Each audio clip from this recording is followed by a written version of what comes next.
All right, hey everyone, welcome back to the Road to TGS. This is actually the post-show little recap that we're going to be doing here with myself, Adrian, and of course, I'm Josh. Yeah, Josh is back because he wasn't at the show, but he's here now. We're going to be talking about our TGS experience, Tom, and of course a couple other things, just all TGS related. So let's jump into it. Yeah, Tom at TGS. We had some cool guests at our booth. We featured 3 different games, of course. Well, 4, 5. How many games? It was so day one was a lot of VR stuff, so multiple games, so more than 5 actually.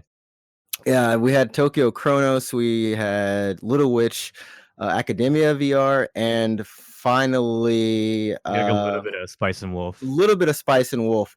And all 3 of those were really cool. I honestly didn't buy into VR as much. Like, I didn't think I needed it as much before the presentation. Now, I've done some VR before, but after playing all 3 of those games and demoing them, they were really good. I want VR. Yeah, I mean, and the fact that a lot of those games are on PSVR actually is like it makes it affordable, so you don't need like a super high-end computer in order to get to VR now, especially with PSVR, and then like Oculus Go or whatever. It's a really good price point. Yeah. And all those games, like you said, are on PSVR. It's easy. The Spice and Wolf one, you don't actually even need PSVR to play. It's actually on the Switch as well, which is really cool. Mm-hmm. Yeah. Okay.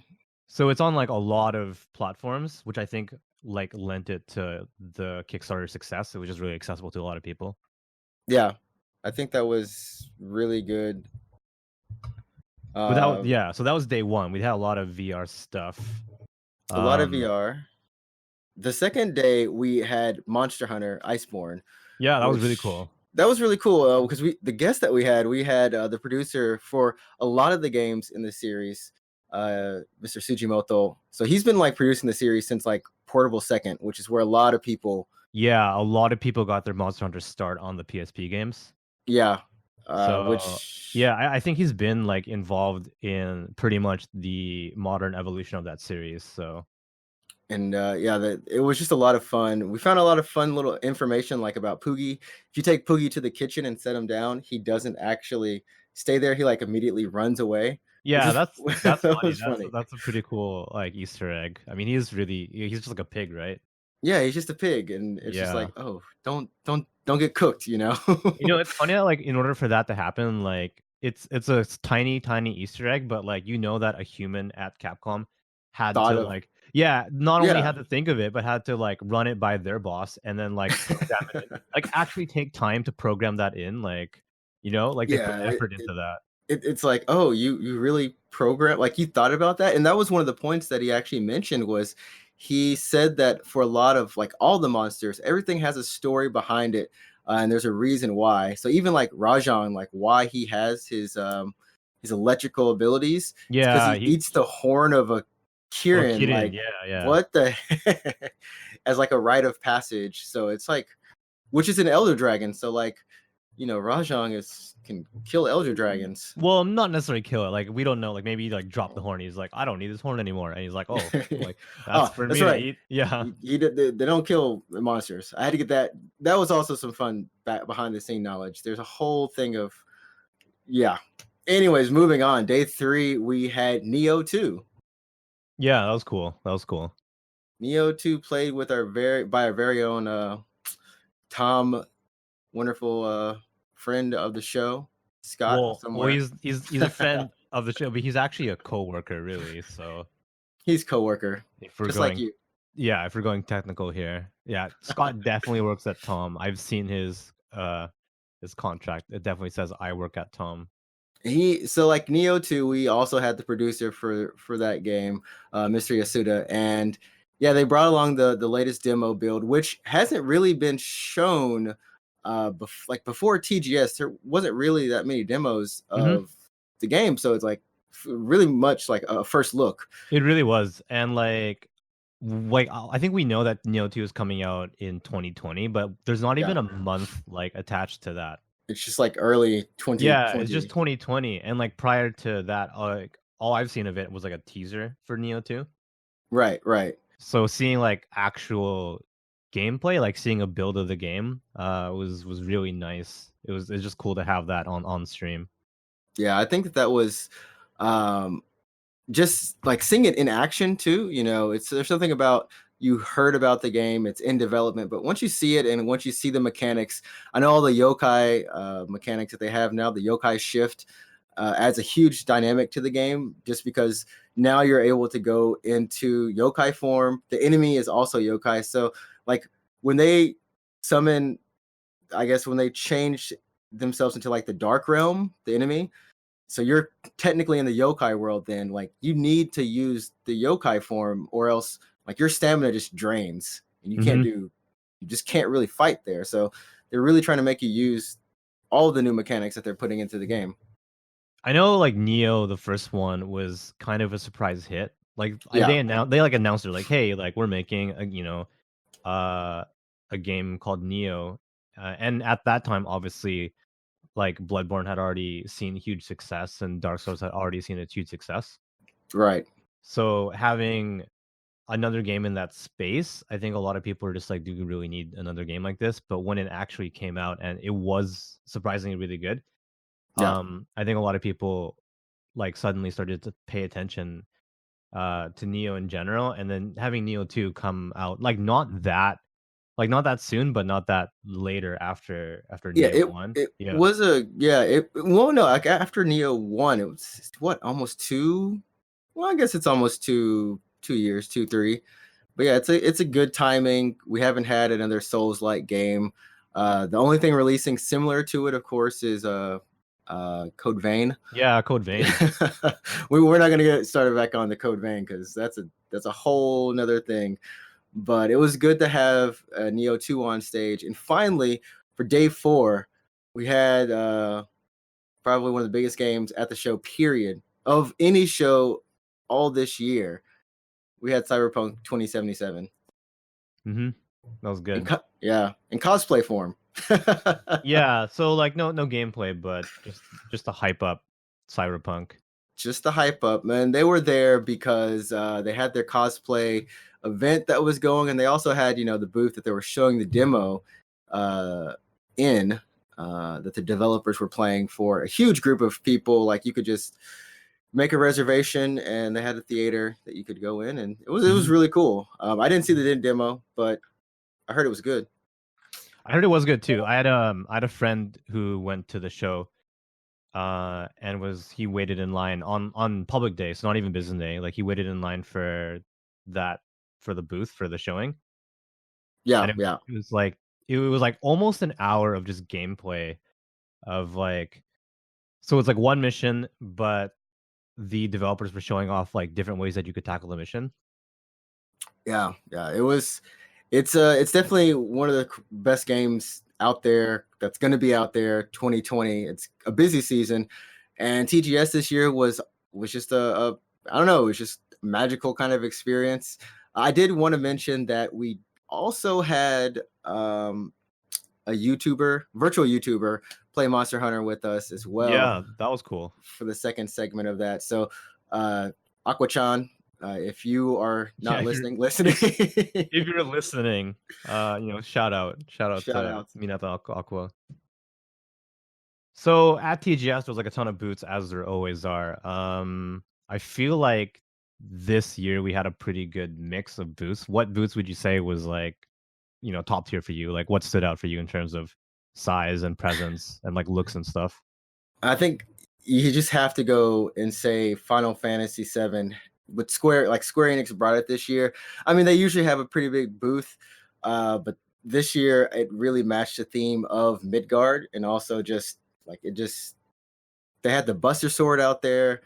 I believe they had Cloud's motorcycle too, so it was just like a really nice little booth that was at the show. And of course, I'm just gonna throw it out, Capcom's Monster Hunter booth. Always, that was cool. That was cool. Every year, yeah, popping.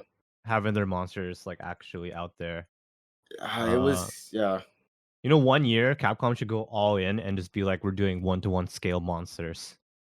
I don't think they can do a 1-to-1 scale. Yeah, like there's the 1-to-1 scale Gundam in Odaiba here in Tokyo. Just You want like yeah, I want a you want 1-to-1 one scale monster from you want a Monster Hunter. Rathalos or something like Yeah, bring which it. which one do you hate the most? Bring Like it, Capcom. well, because like so every year they will put a monster out. They usually have like the companion, the cat companion Palicos in English, Yeah. but Airu, yeah. But they'll have them out there, and then they'll also have like a cosplayer dressed in hunter gear. This year they had like just all of that plus this really nice Velkhana. Velkhana was out there in ice form, plus the entire weapon set for the slash axe or switch axe. And I'm like, that's my favorite weapon. That's what I use. So I was eating that up. And then Rajang was on the other side, and I'm like, what is this awesome dynamic of ice? And it's not even fire, but it was red and blue. Yeah, Even though he's electric. a lot of the booths I think were just like, well, I mean, like at least recently in the last couple years of TGS, a lot of companies kind of just put out really awesome, flashy looking booths. Yeah. But I mean, for me as well, I feel like the Square Enix booth was pretty cool because like I like FF7. I think that was one of my one of the earlier RPGs that I played. Right. So I mean, like a lot of people, like FF7 holds a pretty, like special place in my heart. So seeing like a tiny scale Midgar at the booth was really cool. Yeah, they really put a lot of effort into the booth, and they know exactly how much this game means to fans, and Yeah, you have to appreciate that. it's the last TGS before part 1 of Oh my FF7 word! like Oh, releases, you're right? right. You're Yeah. right. So this Oh is man. there's like no other show because like we already had Gamescom in Germany. We already had E3, right? And this is TGS. Yeah, there's nothing else Yeah, unless so this is the last like major game show before that game launches in 2020. that just had me like I'm like in shock. Like, oh my word, you're right. It's coming out soon. Yeah. And speaking of other games that are coming out in that same time frame, of course, like Cyberpunk 2077 had a huge booth. Yeah. Well, it was like it was closed really. It was a theater, so you It's couldn't a like theater. yeah, so you like walk outside and you're like, "Oh, Cyberpunk 2077." They But had a bicycle. Not a bicycle. They had the they had Oh V's no. motorcycle. So they had V's motorcycle was there, and of course, like social media. As soon as Keanu Reeves showed up and was like, I think it was like the day before TGS, he hops on the bike. It's like, take pictures of me, and then he's like, I'm gonna sign the wall. And now your booth has to be visited. I was hoping like when I was at TGS, I was like hoping You're to trying to find see him. yeah, I was hoping to see Keanu Reeves so I could like get a picture with him. It was like And Keanu. then like that's like my profile picture for the rest of my life. And since obviously I'm not as good looking as Keanu Reeves, I just crop myself out and I would just like have Keanu Reeves in And there. it's just Keanu Reeves. Yeah, What, people like you're not Keanu Reeves. I'm like, oh, I was in that picture, but I was too ugly for it, so I cropped myself out. well, what's so crazy is like that bike had some famous butts to sit on it, because apparently Yeah. Kojima was like on the bike, Yu Suzuki was on the bike, so you've got like the creator of Virtua Fighter, and of course like Metal Gear. They've sat on the bike along with Keanu, so that bike is like golden tier. Yeah, most ambitious crossover. Oh man, and I guess Neo 2 had a pretty good booth, but I gotta give it to the Yakuza 7 booth. The Sega booth essentially. The Sega booth, yeah. Well, Yakuza Konami had a 7. pretty big booth too. Konami had like they were pimping their newest Contra game. Oh. I saw it. I'm like, that's not my Contra. Yeah. Okay. Well, it had a bunch of buff dudes there, so that was pretty cool. And so I didn't play. I didn't play it, but I was like, oh, Konami. Oh, cool. Well, in that same vein, the Yakuza 7 just had like 4 girls sitting next to it. Well, one of the girls I think was sitting on the tub of money, and then 3 others were standing next to it. Yeah. Well, is it actually called Yeah. Yakuza 7 in English? I believe the English name is Like a Dragon. Well, then it's Yakuza Like a Dragon, which is really interesting because the Japanese name of Yakuza is like a dragon, right, in Japanese. Oh, like actual, yeah. And then, so for the English release, they're just calling it Like a Dragon Yakuza. So they're taking the Resident Evil approach. Oh, Yeah. Yeah, Did so you? Resi 7 in English is called like Resident Evil Biohazard, right? As a subtitle. Right, right. And then in Japanese, where the series is called Biohazard, it's called Biohazard 7 Resident Evil. Which speaking of that, were you able to go to the Capcom booth for their RE? Oh man, I forgot the name of the game. Project Resistance? Project Resistance. Yeah, I've seen some gameplay of it. I don't know. Did you Yeah, see it? I heard of gameplay. I didn't actually go to the booth. I looked at it and I was like, oh, I could check it out, but then I just didn't. Oh, okay. Well, I guess like one more before we kind of close this out is Persona 5. P5R. Yeah, you had that Arsene up there. That's Arsene, Oh, right? Arsene, yeah. Yeah, it was this huge scale Arsene that was there. That had to be life size, right? I mean, maybe. I mean, Arsene, it's like a fictional character, so, but I mean, we presume he would be human proportioned to some degree, minus the wings. So yeah, it was a really nice little booth there. Had a lot of space. It was like, well, it was basically just like a bunch of monitors and a bunch of PS4s. There wasn't really much to it. There was the Arsene and then like the glass case where they had the Persona 5R PS4s. Yeah. And that was pretty much it. So if you went to that side of the booth, it was pretty much just to play Persona. Well, I thought I'd give it a shout out. I will note that right as I saw the Arsene, I was like, man, this booth is pretty fire. I turn to the left and I see the entire squad of P5 cosplaying. Oh, some cosplayers just walked by. well, just that was on public day, right? It was on public day, yeah. It was Yeah, public day. actually, because I didn't see any cosplayers. Yeah, it was perfect timing. Yeah, I like ducked out for public day. It's like, bye. Yeah, I'm looking forward to a couple of games out of TGS more than anything. And some of them are coming out really soon. Yeah, a lot of games are coming out like super soon. Like they were at TGS and they were either like have been released already, like Iceborne, for example. Right. Or are just coming out like now-ish, like really, really soon. Yeah, I mean, coming out of this, I gotta say, Death Stranding is gonna be pretty hot November, I believe. Mm-hmm. Which is it's a packed month for games usually, but this is one of those games that coming from one of the most highly esteemed game developer directors, just like games man in general. Games man, you know, Kojima's his debut after Konami. Yeah, he does so much, and I know a lot of people respect him just for being a storyteller, and also a lot of people criticize him for doing the same thing. They're always like, "Oh, the cutscenes are so long," but he's also like telling this super grand tale. So I feel like, you know, he wants to have these cutscenes. Yeah, and I mean, like, as long as he closes up all the loose ends with this game, I don't think anyone wants a Death Stranding 2. Well, you never know. Like we don't know. Maybe we will. Yeah, like this could end on the weirdest note. You need to go to Russia. And we have to and then we have to have a sequel. Like, have you played any of the Metal Gear Solid games? Like, yeah. So like the way that 2 ended, you're just like, well, that's not a good ending at all. Like, why would you do that? Yeah, I'm just gonna say we're gonna have to go to Russia. What, in Death Stranding? Likely. In Death Stranding 2. In Death Stranding 2, because we're crossing the US, right? But it doesn't stop there.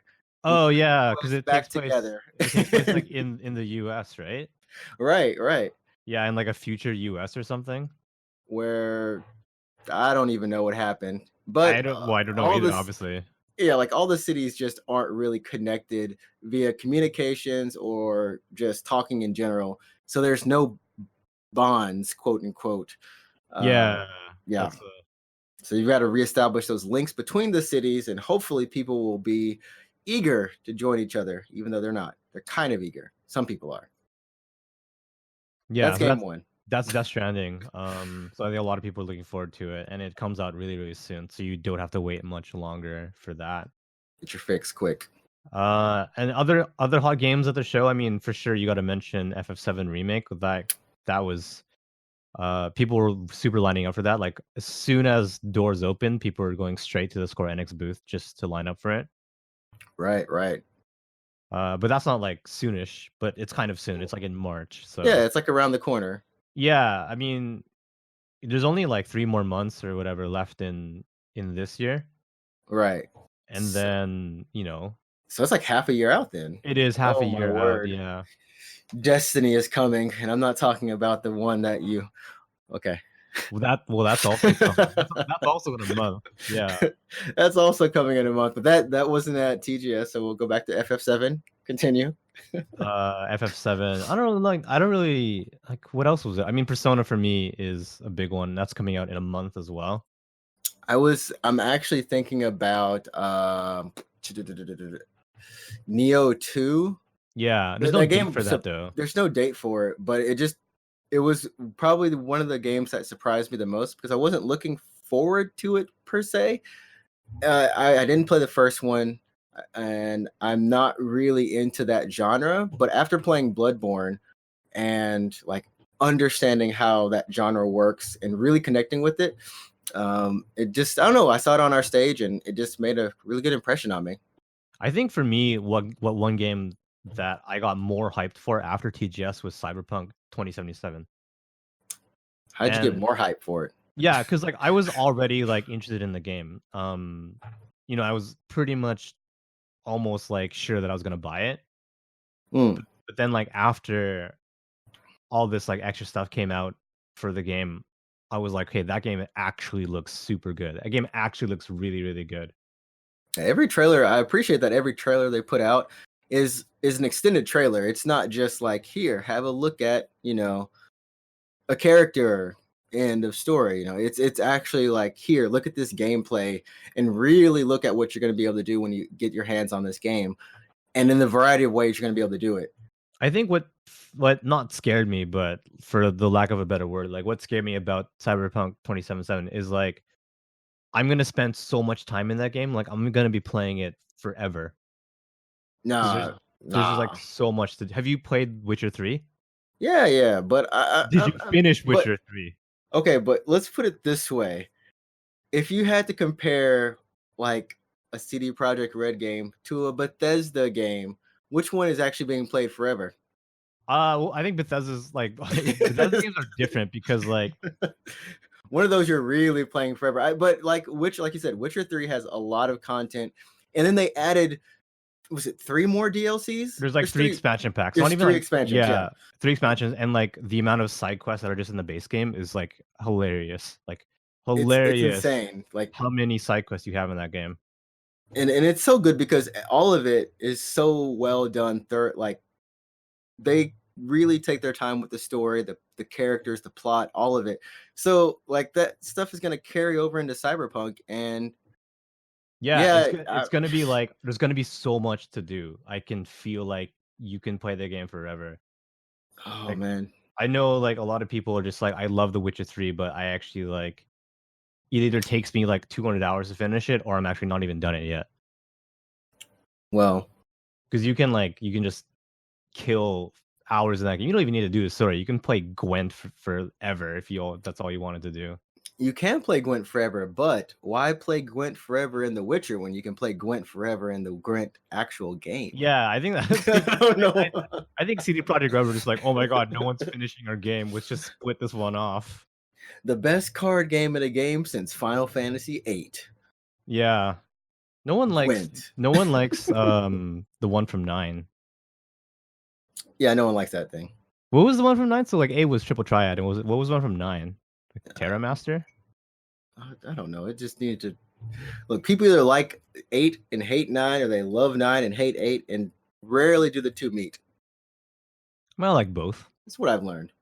We're off topic again. We're those. I think those are the games that we're all looking forward to. I don't think there's anything else on my list that I was specifically looking forward to after that. Maybe just like the VR stuff that I played, or some indie games. There's one indie game that I'm actually looking forward to, and I cannot remember the name, but it is a tiny MMORPG. That is the genre they've defined for it. It's a Kickstarter. I want to find it so I can. By tiny, do you mean like everything is really small, like microscopic, or just like it's very short? So the way it plays out is you actually you're a traveler, and every once in a while you'll come across other travelers in the game world, similar to like a journey experience, right? except for you'll be able to stay with them and form a party with up to 4 plus more people. The difference is that you have quests, you have things that you can do. It really is just like you're living. Like when I came across it at the show, I thought it was like the modern day. I'm forgetting the name of the game. Where Oregon Trail, but with other people. Okay, that's cool. But not as well. People love Oregon Trail no matter what. But yeah, it's like a modern day Oregon Trail with people, and MMO kind of like not fantasy setting, but just you're living, and the world has its own language. They've built an entire language for every class and character, so no one can really communicate outside of their class except for with symbols or gestures. Like it really is just they built a world, and it looks awesome. Has nice music. Was that on PS4 or what? It is. I believe it's on PC right now. I wish you even remember the name of that? Oh my goodness. Okay, you're gonna hear some you can probably just Google that, just be like Oregon Trail but online with lots of people, and like the most vague Google search ever. Oh, no, travels online Oregon Trail ? Travelers TMO. Oh no Kickstarter. Cool. Well, that's all the time we have. So thanks. Hope you enjoyed our TGS coverage. If you want more, keep an eye on the channel. This one, Tom.